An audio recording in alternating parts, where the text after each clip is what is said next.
इस वीडियो में हम देखेंगे कि तार्किक चिन्हों का प्रयोग पाइथन प्रोग्रामिंग भाषा में किस तरह से कर सकते हैं। तो सर्वप्रथम यह बात ध्यान देने योग्य है कि तार्किक चिन्हों के प्रयोग का परिणाम सदैव ही बूलियन होता है, अर्थात या तो सत्य होगा या असत्य होगा। सत्य यानी ट्रू, असत्य यानी फॉल्स।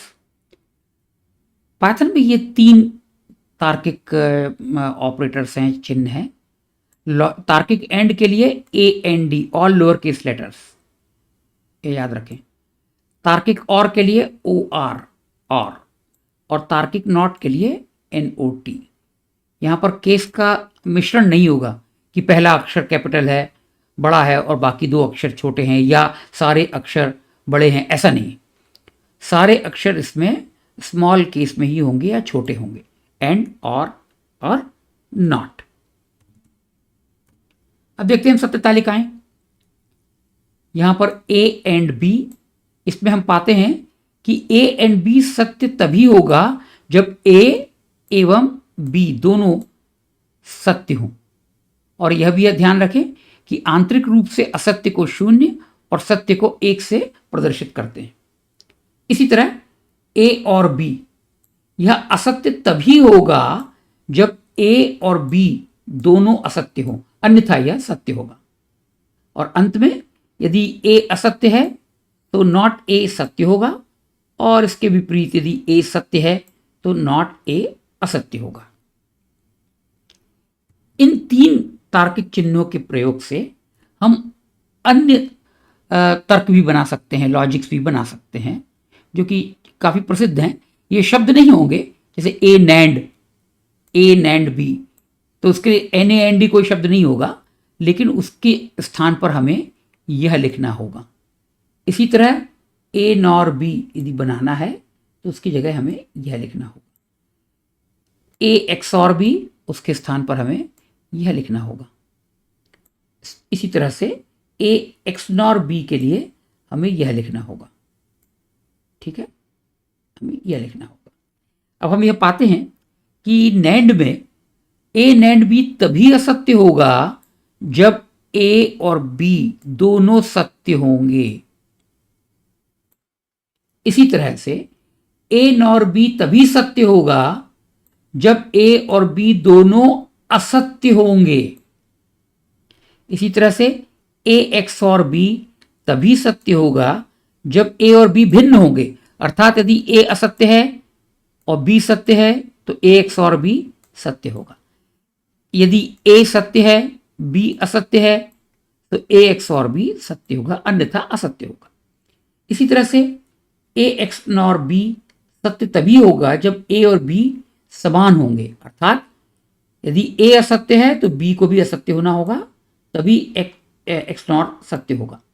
इसी तरह से A यदि सत्य है, B भी सत्य है, तो A XNOR B भी सत्य होगा, अन्यथा असत्य होगा।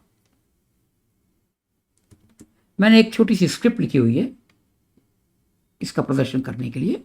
तो नीचे वाले पेन में हम देखते हैं कि हमने एक स्क्रिप्ट का स्रोत प्रोग्राम है। ये तो प्रचलित शिबांग लाइन है, और हर पंक्ति से आपको टिप्पणी में पता चल जाएगा कि ये एंड के लिए है, ये और के लिए, ये नॉट के लिए, ये नैंड, नॉर, XOR और ये XNOR। तो चलिए हम स्क्रिप्ट को रन करते हैं।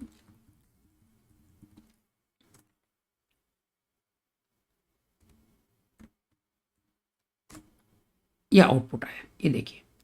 तो यहाँ पे 5.6 से छोटा है तो यह सत्य है, और 5 0 से बड़ा है, यह भी सत्य है। जब दोनों सत्य हैं तो ये एंड का परिणाम भी सत्य ही होगा। तो आप देखिए ट्रू।